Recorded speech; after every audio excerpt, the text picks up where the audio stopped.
बचपन से ही हम लोग एक कहानी शिव के बारे में सुनते आए हैं। उस कहानी को बिल्कुल सच के रूप में प्रस्तुत किया जाता है और कहानी यह है कि शिव को, हिंदुओं के भगवान शिव को काबा में यानी मक्का में कैद करके रखा गया है। बाद में इस कहानी में थोड़ा सा परिवर्तन हुआ और ये कहा जाने लगा कि हज के दौरान जो मुसलमान मक्का जाते हैं और काबा में जिस पत्थर के चारों ओर वो घूमते हैं वो वास्तव में शिवलिंग है। वहीं मुसलमान लोग उस पत्थर को हज्र अस्वद कहते हैं। आखिर वो पत्थर है क्या?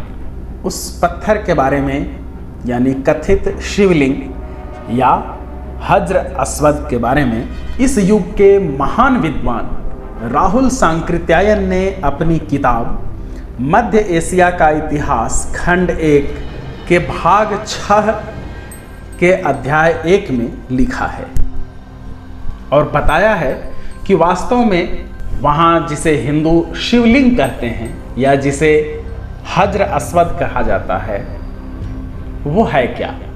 आइए देखते हैं राहुल सांकृत्यायन ने इस पर क्या लिखा है।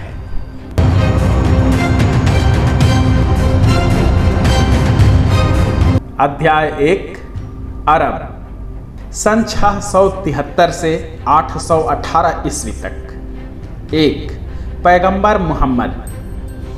6ठी सदी के अंत में अरब के लोग बिल्कुल संस्कृति शून्य नहीं थे। मक्का और मदीना के नगर व्यापारियों और सामंत पुजारियों के निवास थे।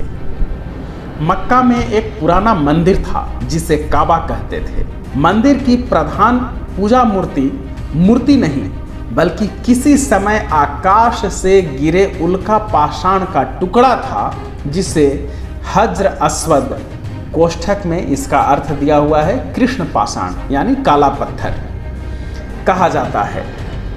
इस पंक्ति पर गौर कीजिए। यही पंक्ति बताती है कि वो है क्या। मंदिर की प्रधान पूजा मूर्ति नहीं बल्कि किसी समय आकाश से गिरे उल्का पाषाण का टुकड़ा था जिसे हज्र अस्वद कृष्ण पाषाण कहा जाता है। इसकी उस समय बड़ी पूजा होती थी। ऐसा जान पड़ता है इसकी कीर्ति भारत तक पहुंच चुकी थी। वहां के हिंदू इसे शिव का एक प्रसिद्ध लिंग मानते थे। इसके अतिरिक्त काबा के मंदिर में लात, मनात, सूर्य यानी शम्स आदि बहुत सी मूर्तियां थीं। हर साल एक बहुत बड़ी यात्रा होती थी जिसमें अरब के कोने कोने के लोग दर्शन पूजन के लिए आते थे और इसी समय एक बड़ा व्यापारिक मेला लग जाता था। मोहम्मद जिस कुल में पैदा हुए उसे हाशिमी खानदान कहा जाता था क्योंकि मोहम्मद के पिता अब्दुल्ला और दादा अबुल मुतल्लब तथा परदादा हाशिम थे। हाशिम के पिता का नाम अब्दुल मनात था जिससे स्पष्ट होता है कि 5 ही पीढ़ी पहले मोहम्मद के पूर्वज एक काफिर देवता को परम पूज्य मानते थे। हाशिम के भाई का नाम अब्दुल शम्स था। इसके बाद इस अध्याय में राहुल सांकृत्यायन मोहम्मद और फिर उनके वंश के बारे में, उनके जीवन के बारे में और बाद में फिर जो इस्लाम के खलीफा हुए उन सब के बारे में जिक्र करते हैं विस्तार से। इसी अध्याय में राहुल सांकृत्यायन आगे लिखते हैं, मदीना का पुराना नाम यास्रिब था किंतु नबी यानी पैगंबर के बस जाने के कारण उसका नाम मदीनतुन्नबी यानी पैगंबर का नगर पड़ा जिसका ही संक्षेप मदीना है। पैगंबर मोहम्मद की कब्र मदीना में है। मक्का के काबा मंदिर की मूर्तियों को यद्यपि तोड़ फोड़ कर फेंक दिया गया तथापि वहाँ के कृष्ण पाषाण के साथ, यहाँ कृष्ण पाषाण का अर्थ हिंदुओं के भगवान कृष्ण देवता का पत्थर नहीं है, कृष्ण का अर्थ काला है यानी काला पत्थर।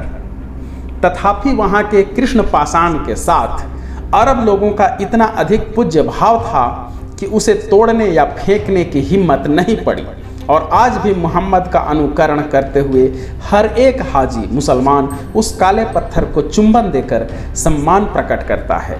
मदीने में रहने के अंतिम 10 वर्ष धर्म प्रचार के लिए ही महत्व नहीं रखते, बल्कि इसी समय मोहम्मद ने उस राजनीतिक और सामरिक शक्ति का विकास किया जिसने पौन शताब्दी के भीतर ही सिंधु तट से स्पेन तक, सिरदरिया से नील नदी तक फैले एक विशाल साम्राज्य की स्थापना कर दी।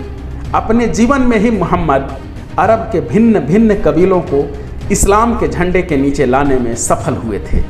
राहुल सांकृत्यायन ने यह स्पष्ट कर दिया है कि जिस पत्थर को भारत में शिवलिंग कहा जा रहा है वो वास्तव में किसी उल्का पिंड का टुकड़ा है।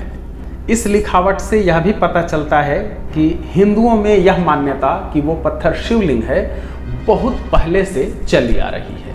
इस वीडियो में सिर्फ इतना ही, यही जानना था कि वास्तव में काबा में जो पत्थर है जिसे कभी शिव या कभी शिवलिंग कह करके प्रचारित किया जाता है वो दरअसल है क्या। मानववाद जिंदाबाद।